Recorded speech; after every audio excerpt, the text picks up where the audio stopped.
All of us are appreciative that you are using Toronto slang, Camila, even though you're not from the ends. That is a new one for you. Oh, the ends? Listen, I'm going to leave the Toronto slang to the cool kids. I'm just an innocent bystander.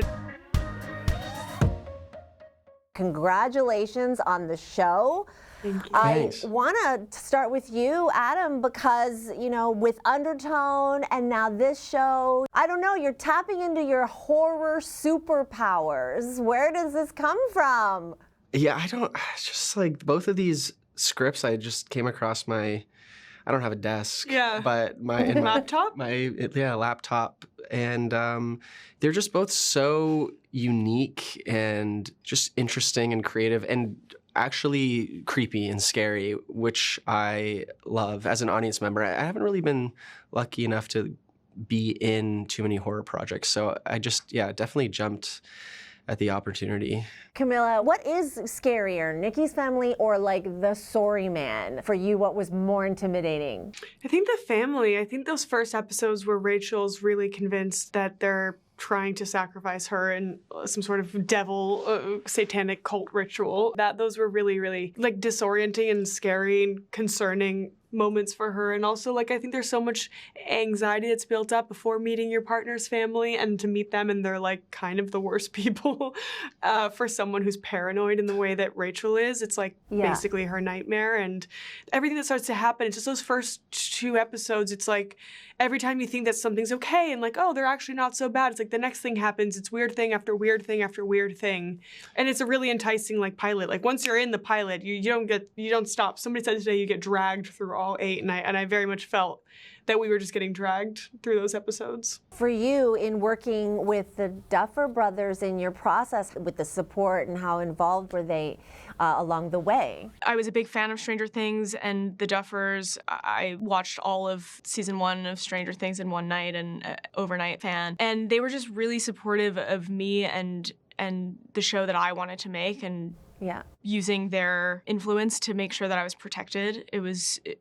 I feel very fortunate to have them in my corner and to be the first show that they made after Stranger Things. Yeah, it was a real treat, and they let me sit in the edit with them and learn a lot from them. Well, look, it's spooky, there are jump scares, but the show is also, to me at least, wrestling with some really interesting ideas about marriage, destiny. You know, I come from a Chinese culture where we believe in the red thread of fate, that there is a soulmate for everyone connected through a red thread. And that's cool. This show is exploring that. So do both of you believe that in soulmates, the idea that there is one person for you? I believe that there is, but also I think that there can be multiple like ones out there for someone. Multiple red threads maybe, I don't know. I think it's the choice that makes them your soulmate, and if them choosing you back, choosing to thread that needle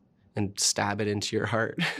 Nice. Together. Nice. Yeah. I mean, I love the idea of one soulmate. I love that, and I hope it for whoever wants it. And I really love. I love like the dreamy, you know, like fairy tale land of that. But I think that like becoming an adult and living in the real world, I'm like, oh, okay. Like there's many iterations of love. There's many iterations of soulmate. I think that Nikki could have been Rachel's soulmate for a specific time in her life, you know. And then he helped her find herself, and now she's ready for her next chapter, whether that means with somebody else or just completely alone. I just think that like the concept of like one destined person is a little too daunting for me, and it puts like a lot of pressure on the person. But I love the idea of soulmates, one or multiple in your life. Yeah, I think a soulmate is someone you wake up in the morning and you choose every day, and they choose you. I don't feel like it happens to you. I feel like you have to constantly make the effort to keep somebody as your soulmate. And then timing can be a thing too. For sure. Depending on when you meet someone, they could just be like a soul friend, you know? Jennifer Jason Leigh in this show is a trigger. Yeah. Let's talk about what it was like getting her to step into this role and going there and being as terrifying and weird as you wanted her to be. I mean, she's so lovely. I remember before I met her, I was like, because of the role she plays, I was like, there's no way she's gonna be so kind and warm, and she's so smart.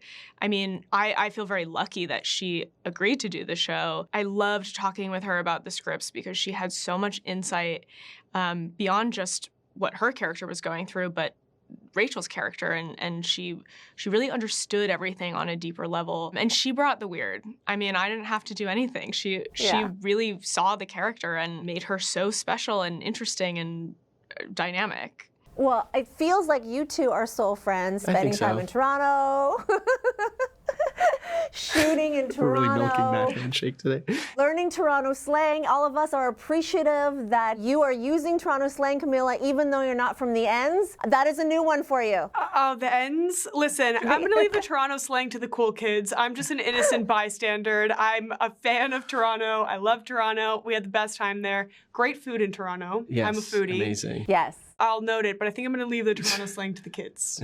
Thank you so much for your time. Come back to Toronto for the World Cup. See you soon. Oh, yeah. I'll see you there. I just moved to Toronto, so I'll see you on Ossington or wherever the cool street is.